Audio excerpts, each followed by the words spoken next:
What's going on, guys? I'm coming to you today with another Armada fleet. I know I just did one yesterday, but I'm going to be heading to a tournament here soon, and I have come up with a different list, and I think this one's going to be really, really fun.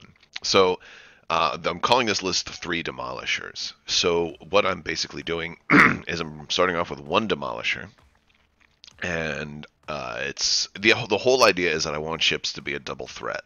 I want them to be a threat after they move to kind of change up the way the game works. Like most demolishers, I'm going to give this guy ordnance experts, and I'm going to go with external racks this time, mostly for the points, for the initiative bit. I could. It depends, but I'm going to go with this just to bring the points down a little bit. That being said, I'm going to add two Gazantes. Two Gazantes, and these are going to be my other two Demolishers. And so what they're each going to have is rapid launch bays and the flight commander. And what this means is that they can reveal a squadron command, and they can say, all right, I'm going to do this after I do my maneuver.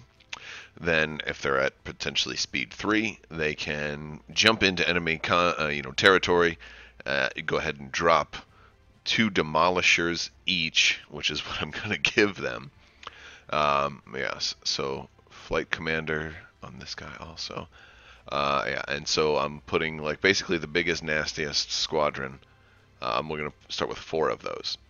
So that is the idea here. 1, 2, 3 ships that can do a ton of damage after they move.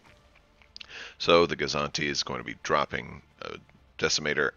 Did I say Did I say Demolisher? Decimators. They're dropping 2 Decimators each after they lose. So we're going to start with 2 Decimators connected underneath the Gazantes. They'll be able to jump in, drop these right on an enemy ship's face, and then they'll take basically 6 blue wherever we want. That's the idea. So one of the things is enemy squadrons could potentially, counter this strategy a little bit. So I am going to I'll put 1 jump master. I don't feel super comfortable there, but I'm all right with it. At least a single jump master. I'm going to put Valen Rudor there also, specifically because these guys have heavy, but if I just have Valen and the Decimators left, then I can force somebody to shoot the Decimators because they'll be engaged with Valen Rudor, but they can't shoot him, so they'll have to shoot another squadron. In this case, the Decimators, which are have counter, so that much will be really cool. So Valen, works nice with heavy ships. So, because he hides behind them, basically. All right, so that's kind of the squadrons that I have. It's a moderately heavy squadron presence, but it's not a whole lot of squadrons. And I'm also not getting a whole lot of deployment since 2/3 of my squadrons are starting on board the ships. So we're making up for firepower in a different area. We're going to add 2 Architans. All right, so I've got 2 Architans there. I'm going to make Mahdi my commander. The reason for Mahdi, I mean, first off, he's all around good. But what kind of gave him the edge here is that I don't want my Gazantes to get killed before they can drop their squadrons, so he gives them a little extra survivability. Same thing with, I've got a bunch of ships that are going to be moving in close, and so Mahdi's going to, give me that extra survivability. And then the Architans going up to 6 is pretty nice. But it's the biggest boost for the flotillas, which is effectively giving them an extra 33% hit points, because they only have 3 and they're getting it bumped up to 4. So that is cool. Each of these guys we're going to go ahead and give turbolaser reroute circuits to. I feel okay. I'm usually not too comfortable running TRCs on an Architans without Nita, because you've only got the 1. But I'm kind of okay with it here because of the fact that I'm going to have other ships that are closer to my enemies. So I think on most cases they'll opt not to shoot the Architans, and instead they'll shoot for the closer ships. And then hopefully that's why I'm giving him external racks. I don't think the Demolisher is going to survive that long. And this, I think, is going to be a really fun build because I'm going to have a lot of unpredictability. I'm probably going to lose a lot of ships. I don't know if I'll win this tournament, but I'm sure going to have a blast flying this list today, because this is going to be a list that I can just fly in, drop stuff.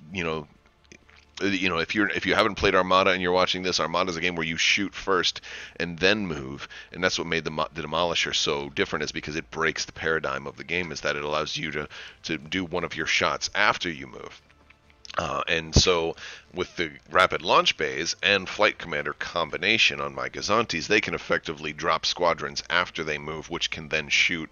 And it seems, and in this case, because these squadrons have so much firepower, it's as if they're taking a 6-die shot after they move, which is even more than the Gladiator, than the Demolisher. Well, actually, no, in this case, because I'd be adding 2, it would be 6 die. So I could potentially get 6 die here after he moves, 6 die after the Gazanti move, and 6 die after the other Gazanti move. Pretty fun stuff.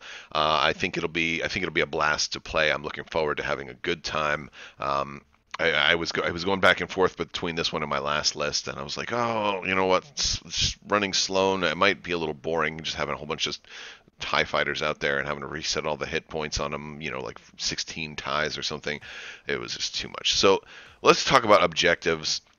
With 396 points, it's not a bad bid for first player, but it's not a super strong. So while there's a chance I may get to be first player, there's a very realistic chance I'll be second player in at least one of my matches today.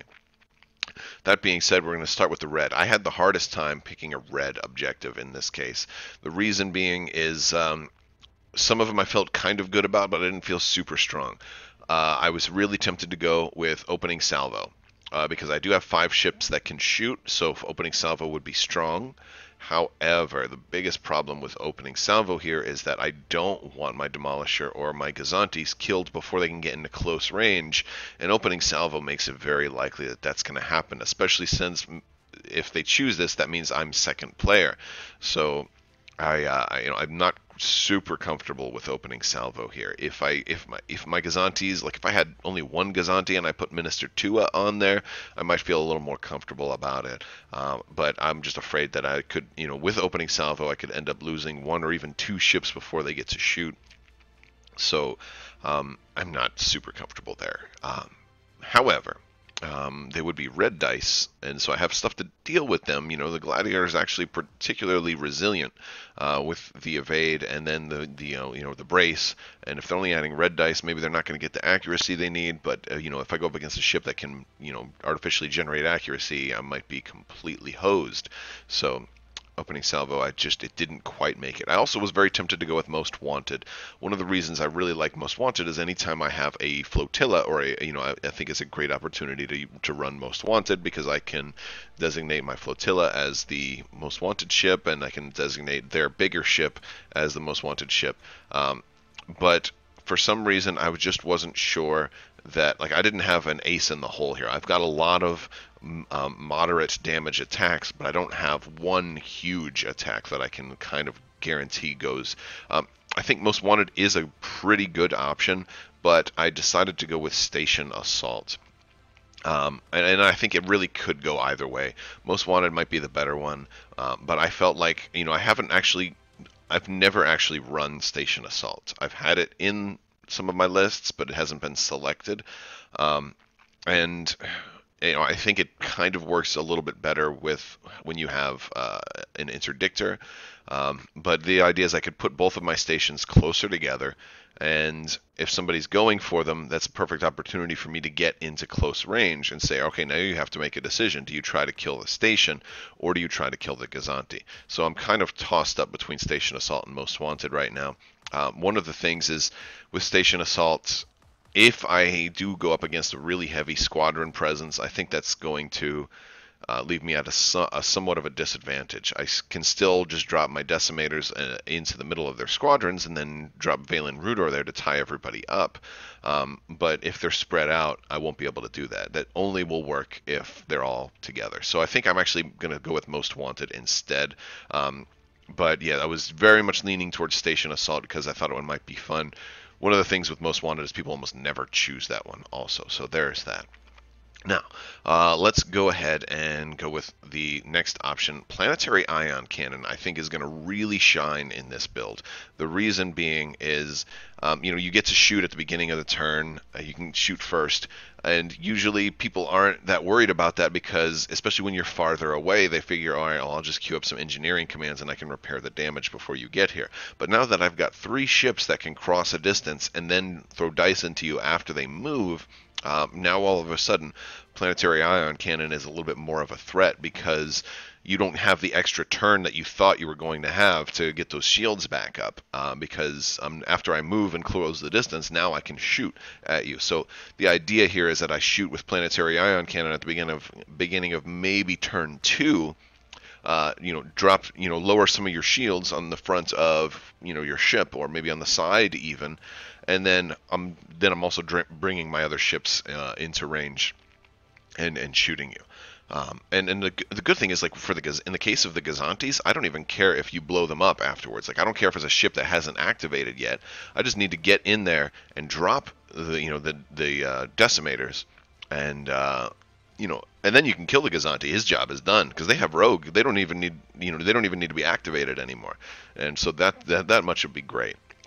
So that's the idea with Planetaryion Cannon. Soften them up and then do a 1-2 punch, or in this case it could be a 1-2-3-4 punch, which I think would be very fun.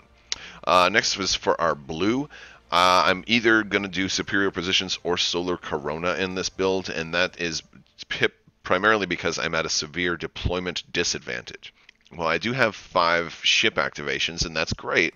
I'm only going to be able to put one set of squadrons down, being Valen Rudor and the Jump Master, because the other decimators are going to start out on my ships. So my deployment is going to be hurting, and my opponent's going to know exactly where I'm pointed. So Solar Corona and Superior Positions are the two that make the other person have to shoot first. Superior Positions works because they can, if somebody attacks from behind you, but I think that's going to hurt me because I'm pushing my ships directly into the enemy fleet, and they're going to probably have, from their side arcs, they'll have shots on my rear. So I think Solar Corona is going to be more helpful in this case because I have ships, like I said earlier, that accuracy would really hose me. Solar Corona can, help reduce the number of accuracies they can throw my way, so it allows my flotillas to thrive in that you got the one accuracy you needed, but it has to go away, so I can still scatter your shot. Or the Gladiator, the same thing, I can still brace. So that much is good. And I've got a lot of ships that have a single crucial, defense tokens. So that is it, guys. I'm going to be running this list today in a tournament, so look forward. I'll probably have a video up tomorrow with a tournament report to kind of give you an idea how it did. Let me pull up the list there on paper. That is what I'm flying. I'm going to probably wait a few hours before I post this because I don't want everybody to see what I'm planning on flying today, and then everybody brings 16 TIE fighters, because I would probably have a hard time dealing with a very big squadron presence. All right, guys, thank you so much for watching, and if you haven't already, give the video a thumbs up if you liked it, and go ahead and leave me a comment and let me know what you think. How would you tweak something like this, or do you think this would be a fun list to fly? Thank you guys so much for watching, and have a great day.